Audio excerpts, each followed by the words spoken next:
ಪಾಕಿಸ್ತಾನವನ್ನು ಬಗ್ಗು ಬಡಿಯೋದಕ್ಕೆ ಭಾರತ ಸಿದ್ಧವಾಗಿದೆಯಾ? ಇಂಡೋ-ಪಾಕ್ ಗಡಿಯಲ್ಲಿ ಯುದ್ಧಕ್ಕೆ ಎಲ್ಲವೂ ಕೂಡ ಒಂದು ಕಡೆ ಸಿದ್ಧವಾಗಿದೆ.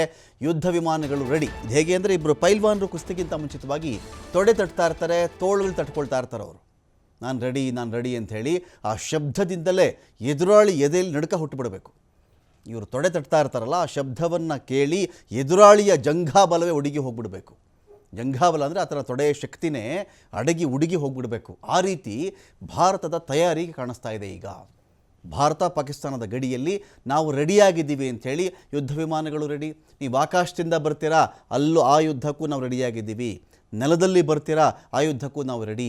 ಜಲದಲ್ಲಿ ಬರ್ತೀರಾ, ಆ ಯುದ್ಧಕ್ಕೂ ರೆಡಿಯಾಗಿದ್ದೀವಿ ಅಂಥೇಳಿ ಭಾರತ ಪಾಕಿಸ್ತಾನದ ಗಡಿಯಲ್ಲಿ ಭಾರತದ ವೀರ ಯೋಧರು ಆಲ್ರೆಡಿ ತಮ್ಮ ಥರ ಕವಾಯತು ಅಂತ ಅಂದ್ಕೊಳ್ಳಿ. ಗಡಿಯಲ್ಲಿ ಕವಾಯತು ಮಾಡಿದ್ರೆ ಹೇಗಿರುತ್ತೆ ಅಂತ, ಈ ಕಸರತ್ತು, ಈ ಅಭ್ಯಾಸ ಮಾಡಿದ್ರೆ ಹೇಗಿರುತ್ತೆ ಅಂಥೇಳಿ ಪಾಕಿಸ್ತಾನಕ್ಕೆ ಝಲಕ್ ತೋರಿಸ್ತಾ ಇದ್ದಾರೆ.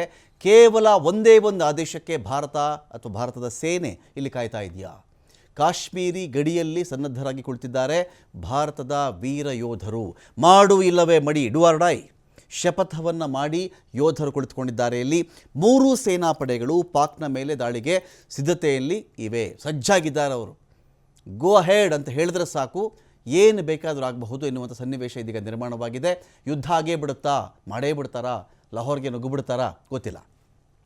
ಅಂಥ ಒಂದು ಸನ್ನಿವೇಶ ಇವಾಗ ನಿರ್ಮಾಣವಾಗಿದೆಯಾ ಗೊತ್ತಿಲ್ಲ. ಆದರೆ ಒಂದು ವೇಳೆ ಯುದ್ಧ ಆಗಬೇಕು ಅಂತ ಹೇಳಿದ್ರೆ ಸೈನಿಕರಂತೂ ಸಜ್ಜಾಗಿದ್ದಾರೆ. ಯುದ್ಧ ವಿಮಾನ ಬೇಕಾ, ನಿಮಗೆ ನೌಕಾಬಲ ಬೇಕಾ, ವಾಯುಸೇನೆ ಬೇಕಾ, ಎಲ್ಲ ಕಡೆಯಿಂದನೂ ಕೂಡ ಭಾರತ ರೆಡಿಯಾಗಿದೆ. ಯುದ್ಧಾಭ್ಯಾಸವನ್ನು ರಫೇಲ್ ಫೈಟರ್ ಜೆಟ್ಗಳು ಶುರು ಮಾಡಿಕೊಂಡಿವೆ. ಈಗಾಗಲೇ ರಾಷ್ಟ್ರಪತಿಯನ್ನು ಭೇಟಿ ಮಾಡ್ಕೊಂಡು ಬಂದಿದ್ದಾರೆ ಅಮಿತ್ ಶಾ ಅವರು. ಸರ್ವಪಕ್ಷ ಸಭೆಯನ್ನು ಕರೆದು ಮಾಹಿತಿಯನ್ನು ಕೂಡ ಕೇಂದ್ರ ಸರ್ಕಾರ ಕೊಟ್ಟಿದೆ. ಯುದ್ಧಕ್ಕೆ ಬೇಕಾಗಿರತಕ್ಕಂಥ ಎಲ್ಲ ತಯಾರಿಯನ್ನು ಕೂಡ ಭಾರತ ಈಗ ಮಾಡಿಕೊಂಡಿದೆ.